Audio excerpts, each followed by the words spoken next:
Dans cette partie, on va rappeler et parfois démontrer des résultats dont on aura besoin dans la suite.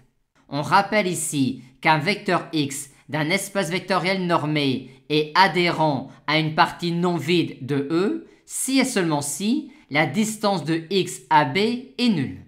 Dans la question 2, on considère une partie A de E qui peut s'écrire comme étant la réunion d'une suite croissante de parties de E.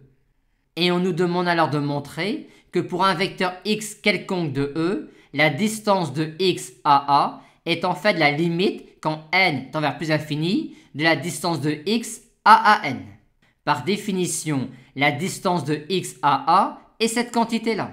Mais vu l'écriture de A, considérez toutes les distances de x à y quand y parcourt A, équivaut à considérer toutes les distances de x à yn, où yn est un élément quelconque de an, n parcourant grand N.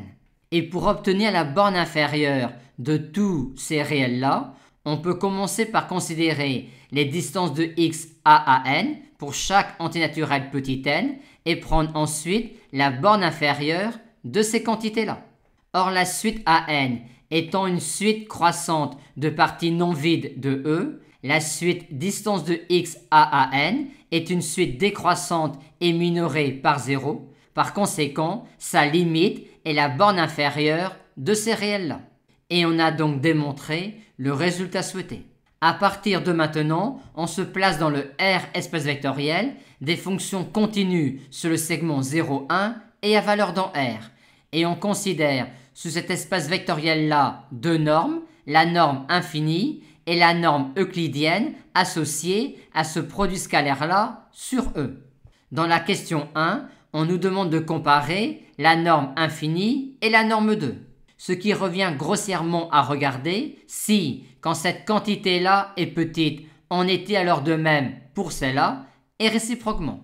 Quand la norme infinie de petit f est petite, est-on alors assuré que la norme 2 de petit f le sera également? On peut penser que oui, ce que l'on valide formellement par cette inégalité-là, que l'on démontre facilement.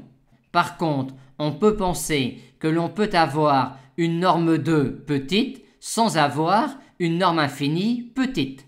Et pour montrer qu'il est impossible que l'on puisse trouver un réel alpha strictement positif, tel que pour tout f de E, on ait norme infinie de f inférieure ou égale à alpha norme 2 de f, on va classiquement exhiber une suite fn de vecteurs de E, telle que la norme infinie de fn sur la norme 2 de fn ne soit pas bornée. Et pour cela, on va construire une fonction fn telle que la norme 2 de fn soit très petite et la norme infinie de fn pas très petite, voire constante. Et pour cela, on va prendre cette fonction fn là. Sa norme infinie vaut 1 et sa norme 2 au carré vaut cette quantité-là. Ce qui nous donne pour ce rapport-là, cette quantité-là qui tend vers plus infini quand n tend vers plus infini. Par conséquent, norme infinie et norme 2 ne sont pas équivalentes sur E. Par contre, si une suite Gn de E converge pour la norme infinie vers une fonction G de E, il en sera de même pour la norme 2. On introduit maintenant pour lambda strictement positif et pour lambda égale 0 les fonctions phi lambda et on nous demande alors de montrer qu'un sous-espace vectoriel de E est dense dans E pour la norme infinie si et seulement si toutes les fonctions phi m parcourant grand N sont adhérentes au sous-espace vectoriel grand V pour la norme infinie. Cette implication-là est évidente vu que les fonctions phi m appartiennent à E. Montrons maintenant l'implication réciproque. On montre facilement, grâce à la caractérisation séquentielle d'un point adhérent à une partie, que si V est un sous-espace vectoriel de E, il en sera de même pour son adhérence. Par conséquent, si toutes les fonctions phi m sont adhérentes à V, il en sera de même pour toutes les fonctions polynomiales sur le segment 0, 1. Or, d'après le théorème de Weierstrass, l'ensemble des fonctions polynomiales sur le segment 0, 1 forme une partie dense de E pour la norme infinie. Or, de cette inclusion-là, on en tire celle-là, vu que l'adhérence de l'adhérence reste l'adhérence, étant donné que l'adhérence d'une partie est une partie fermée. Et d'après le théorème de Weierstrass, on a ici l'espace vectoriel E tout entier, et par conséquent, toute fonction de E est alors adhérente à V, ce qui démontre que V est dense dans E.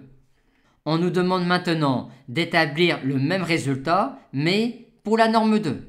Cette implication-là est toujours évidente, montrons donc simplement l'implication réciproque. Avec le même raisonnement que précédemment, de cette hypothèse-là, on en tire tout de suite que l'adhérence de l'ensemble des fonctions polynomiales sur le segment 0, 1 est inclus dans l'adhérence de V. Or, ceci, pour la norme infinie, était E tout entier.